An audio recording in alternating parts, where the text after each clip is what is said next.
So Smith knocks out Mateus at the Barclays Centre, and he is now the WBC super lightweight champion. This is great for British boxing, and it's obviously great for Dalton Smith, and it's a great accomplishment. Dalton Smith, of course, was the underdog, and Dalton Smith was unbeaten. He was unbeaten coming into the fight, but he was untested at world level. In boxing, there are many different levels: British level, European level, title challenger level, world level, etc. So he was unbeaten but untested. But they gambled. They, being Dalton Smith and his team, they rolled the dice, and the gamble paid off. I guess the fortune did favour the brave in this context. It's a great performance. Congratulations to Dalton Smith. But let's analyse the fight and give some perspective. So these are just some notes that I had from the fight. So in round one, Smith was moving around. So he was moving around the ring, and he was using the jab to the head, and also occasionally he would pop the jab to the body. I actually remember him briefly turning southpaw, but this was brief, and he's clearly an orthodox fighter. He threw some short left hooks, and at times he was walking, as Mateus was walking forward, he would walk him onto the right hook, and he's looping that right hand. Now Mateus, what is Mateus doing? Now Mateus is moving forward. He's using his feet to put pressure on Smith, but he's not punching. So what he's doing, he's making Smith work very, very hard. So Smith is working out a high work rate, but Mateus is using his feet to get in range, but he's not punching, and he's not using any half steps, so he's not avoiding any of the punches either. However, in my estimation, Smith is moving well, he's using his jab, and he's clearly winning the round. The only downside is that he's working very, very hard.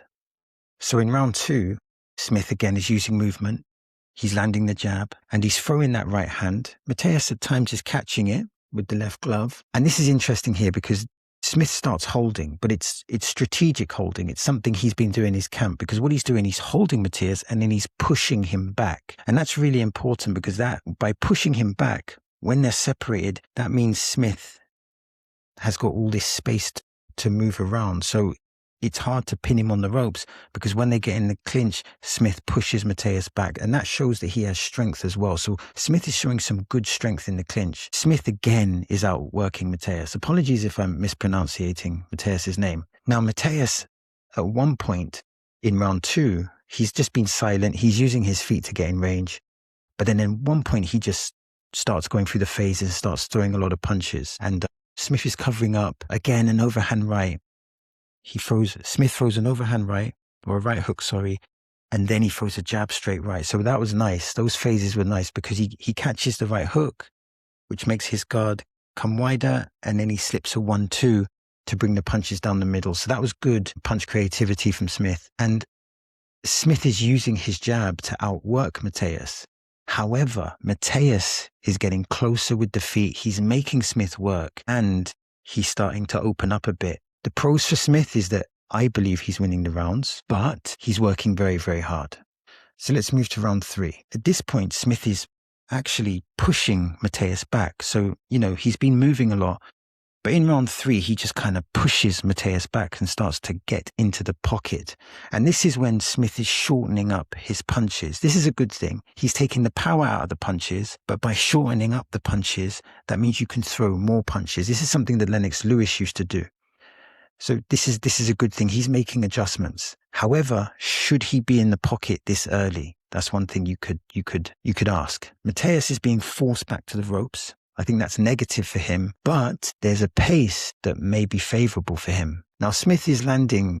He's starting to introduce the right hand to the body. So he's been using the jab. He's throwing the right hook to the head. Sometimes he's coming with the 1-2, sometimes he's coming with the left hook, but now he's introducing the right hand to the body, and this is a good investment for if the fight goes later. And then there's this ferocious exchange at the end, and again, Mateus just, he just starts going through the phases. He goes quiet, and then he goes through the phases. So this clearly, I guess, is Mateus's identity. He puts pressure on you, he makes you work hard, and then he starts to punch hard. Smith, again, I think is outworking Mateus. He's outworking him, but the pace is a very, very fast one. And I feel like Smith needs to try to slow down the tempo if possible, because it's doubtful that anyone would be able to maintain that acceleration for 12 rounds.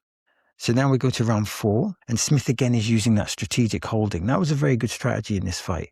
And he also does a nice reverse 1-2. For those that don't know, that's the straight right and and then the straight left or the left jab. And for reference, Kell Brook threw an amazing reverse 1-2 against Khan in the first round of their fight. Smith is starting to pick up the jab again because remember in round 3 he was getting close in the pocket.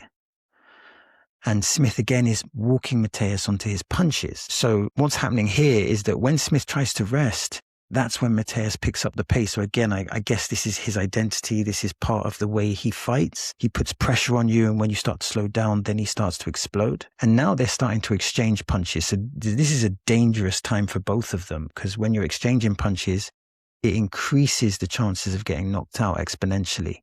There's a wonderful left hook from Smith, though. Left hook thrown off the back foot and just really catches Mateus's clean. I think at the moment Mateus is a little bit deficient defensively. I feel like he needs to tighten up his defensive responsibilities. And again, I think Smith is winning these rounds. Boxing is subjective, so maybe you could have given it to Mateus, but Smith, from my perspective, is ahead.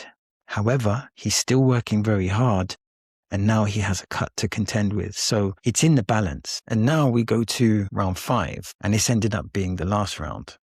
And the fight is evolving. Again, Smith is using that holding technique. He's going back to that. This holding technique reminds me of when Evander Holyfield fought Mike Tyson in the first fight.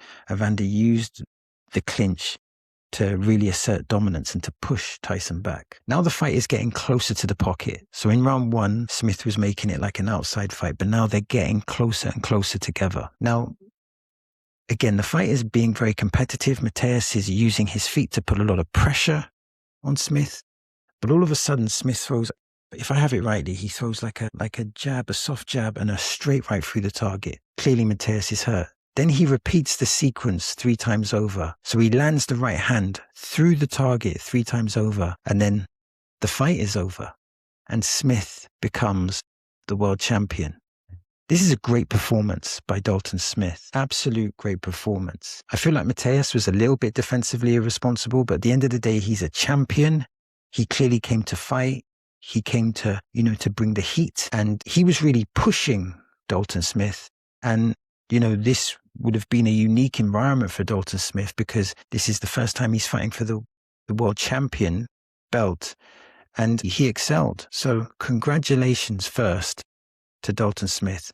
What an amazing achievement. And what's great is that it was even though he was winning the fight, it was a competitive fight, and it was a fight that was asking questions. And in that round 5, he sensed the opportunity and he took it with that 3 phases of throwing those right hands. Now, what did I like about the fight? I like the strategic holding. Clearly that's something they're working on in camp. I like the movement. I love those right hands through the target, particularly in the final round. When he used the jab, it was effective. And Smith showed some really good power. And he kept his composure in this world title fight, which was a unique experience to him. Also, he showed psychologically that he's very strong. He did not wilt under pressure. He showed character.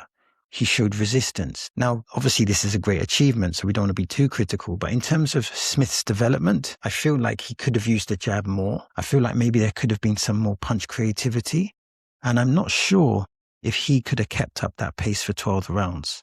So I feel that maybe he needs to work on controlling the pace of fights. But a fighter's evolution is a constant path. Mastery is a constant path. And at the end of the day, when it's all said and done, Smith passed the test. He went in to become champion, and he became champion. So congratulations to Dalton Smith on a spectacular victory.